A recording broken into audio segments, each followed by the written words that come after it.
Let's talk about immunity. As we head into cold and flu season, as well as we have this looming specter of coronavirus kind of hanging over our head, the best offense is a good defense. I think somebody said that once, right?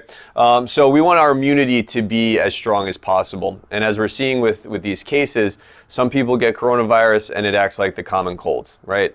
And then they're done with it.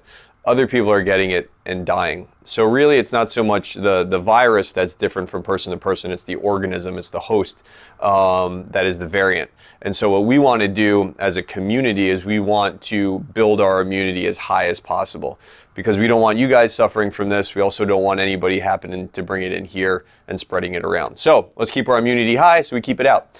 So these are the big things, right? The first thing is sleep. We all know the more well-rested we are, just the healthier organism we are. We've all gone through those phases in life where we've worked a little extra, worked a little harder, slept a little less, and invariably it ends with some sort of infection, whether that's a cold, a flu, a throat infection, something like that. We've all been through it. So prioritize your sleep, right? And that's generally getting to bed a little earlier, so turn the TV off, put the phone down. Okay, the next biggest thing is going to be diet, right? A lot of the processed foods, our body essentially has to, in a way of thinking, it has to fight it, has to overcome a lot of those foods. So the more easily digestible, nutrient-dense foods we have, it's really going to work with our chemistry better. Specifically, sulfur-containing foods, they're good antiviral foods. So anything that stinks, garlic, onions, eggs, get it in there. I know I'm throwing a spoonful of minced garlic in my omelets in the morning just as a way to get that in. I did it last year. My whole family got sick. I didn't get sick, for what it's worth. Vitamin D is also very, very important as an anti-COVID agent.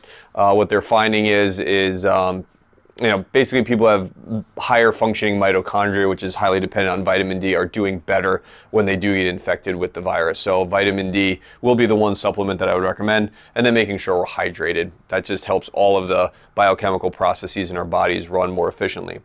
The other thing is stress management. We want to make sure that, stress is building up, right? This is a very odd time, and some of us don't know how to handle it at times. So we want to make sure that we have some sort of outlet to kind of down-regulate, because if we're just letting the stress build up, or we're thinking, oh, I'm managing my stress by working out really hard in the gym, no, you're just double stressing yourself. So we need to have some sort of down regulator.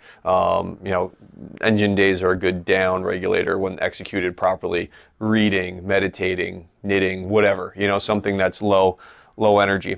And then there's like the things that people will sell you, people are like, oh, I do vitamin C emergency. It's like, oh, okay, whatever. Do this stuff. That's a much bigger piece of the pie than anything there. The other thing that we want to be careful about is heavy boozing, right? We do have the holidays ahead of us. Heavy boozing is different for everybody, but if you felt it the day after a night of drinking, that was heavy boozing, and now your body's in a deficit. Okay, you probably didn't rest well. You're probably going to eat some crap, and it's just a load on your system to process all that alcohol. So the more we can avoid that, the healthier we're going to be, as well as kind of what I alluded to before, overtraining as a means of stress management. So these are the things that I would say. These are the things that I'm going to be working on. Again, the whole point of this is that we see ourselves as a health facility, not just a training facility or fitness facility. So these are the things that we want to do to keep ourselves healthy through this precarious winter. So get after it. We'll see you in the gym.